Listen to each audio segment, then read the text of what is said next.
नमस्ते भैया बहन।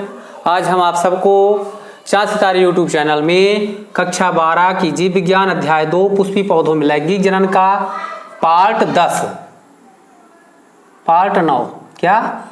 9 पढ़ा रहे हैं। पार्ट 9। तो सबसे पहले है भ्रूणपोष या मादा युग्मोद्भिद का विकास। क्या पढ़ेंगे? भ्रूणपोष या मादा युग्मोद्भिद का विकास। तो सबसे पहले आप हमारे YouTube चैनल को सब्सक्राइब करें, शीघ्र सब्सक्राइब करें, कमेंट करें और लाइक करें और इस वीडियो को पूरा अंत तक देखें, तब आपके समझ में आएगा भ्रूणपोष या युग्मोद्भिद का विकास क्या है, कैसे समझाया जाता है। तो सबसे पहले बता दें, मादा युग्मोद्भिद का जो विकास होता है उसकी प्रथम अवस्था जो होती है, जो टेट्राएड मेगास्पोर बने थे, टेट्राएड में से 3 समाप्त हो जाते हैं, केवल एक चलेजल मेगास्पोर ही होता है। तो नर मादा युग्मोद्भिद का प्रथम विकास जो होता है, प्रथम चरण जो कहलाता है, वह शुरू होता है, विकास का प्रथम चरण जो होता है वह चलेजल मेगास्पोर से होता है। तो चलेजल मेगास्पोर में समसूत्री विभाजन होता है और समसूत्री विभाजन के द्वारा 8 नाभिकीय भ्रूणपोष का निर्माण हो जाता है। किसका? 8 नाभिकीय भ्रूणपोष का निर्माण हो जाता है जी। यहाँ पर देखें, ये केवल चलेजल मेगास्पोर ही सक्रिय है, विभाजन हुआ है, समसूत्री विभाजन 2 केंद्रक, 4 केंद्रक, 6, 8 इस तरह से बने और ये डिटर्मिनेटेड हो जाता है, विलुप्त हो जाते हैं, ये 3 केंद्रक विलुप्त हो जाते हैं, केवल चलेजल मेगास्पोर ही।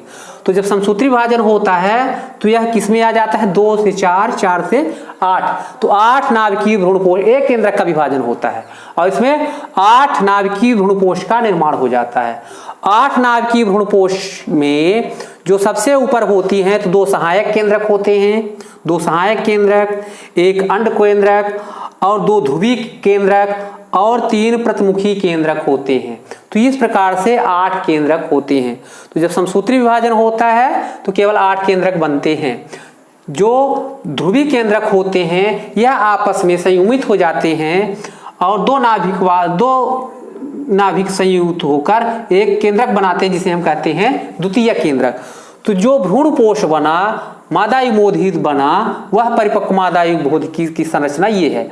तो मादा युग्मोद्भिद का जो विकास हुआ इस प्रकार से, तो मादा युग्मोद्भिद में भ्रूणपोष का जो निर्माण होता है तो उसमें क्या होती है? 2 सहायक कोशिका होती है, एक अंड कोशिका होती है और बीच में क्या होती है? द्वितीय केंद्रक और नीचे 3 प्रतिमुखी केंद्रक होती है। तो इनका अभिविन्यास, भ्रूणपोष का अभिविन्यास क्रम से समझ लीजिए।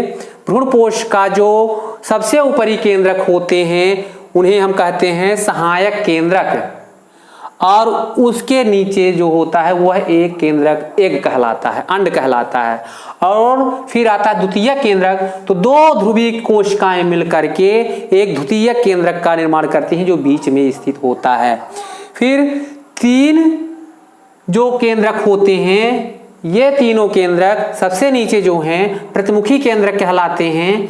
ये आपस में भाग नहीं लेते हैं, भ्रूणपोष के निर्माण में सहायक होते हैं, भ्रूणपोष में सहायक होते हैं। तो ये इसका अभिविन्यास हो गया, किसका? भ्रूणपोष का।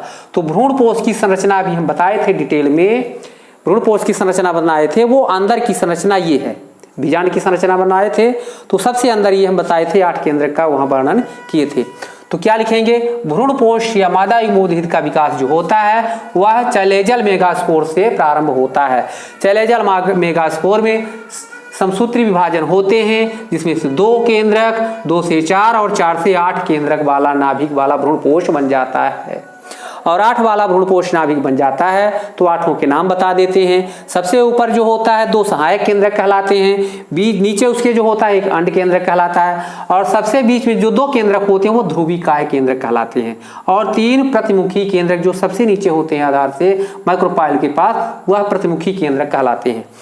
तो इस प्रकार से एक भ्रूणपोष जो कंप्लीट भ्रूणपोष बनता है, मादा युग्मोद्भिद बनता है, वह द्विध्रुवी कोशिकाओं को मिलाकर एक द्वितीय केंद्रक बन जाता है। उसकी संरचना इस प्रकार से होती है। तो इनका अभिविन्यास, इनका वर्णन क्रमशः लिखेंगे। सबसे परिपक्व भ्रूणपोष में सबसे ऊपरी सिरे पर 2 सहायक कोशिकाएं होती हैं और उसके नीचे अंड केंद्रक होता है और सबसे मध्य में 2 ध्रुवी कोशिकाएं मिलकर के एक द्वितीय केंद्रक का निर्माण करती हैं, यह कहलाता है द्वितीय केंद्रक। और 3 प्रतिमुखी केंद्रक सबसे नीचे जो स्थित होती हैं 3, वह प्रतिमुखी केंद्रक होते हैं। तो बताए थे अंड कोशिका से फल का निर्माण, भ्रूणपोष से भ्रूण का निर्माण और बीजांड से बीज का निर्माण होता है। तो ये रहा भ्रूणपोष या मादा युग्म उद्भिद का विकास। आशा है कि आप सब समझ गए होंगे। चित्र इसी प्रकार से बनाना है और जिस प्रकार से बताएं उसी प्रकार से लिखना है और हमारे चैनल को सब्सक्राइब करना है। धन्यवाद।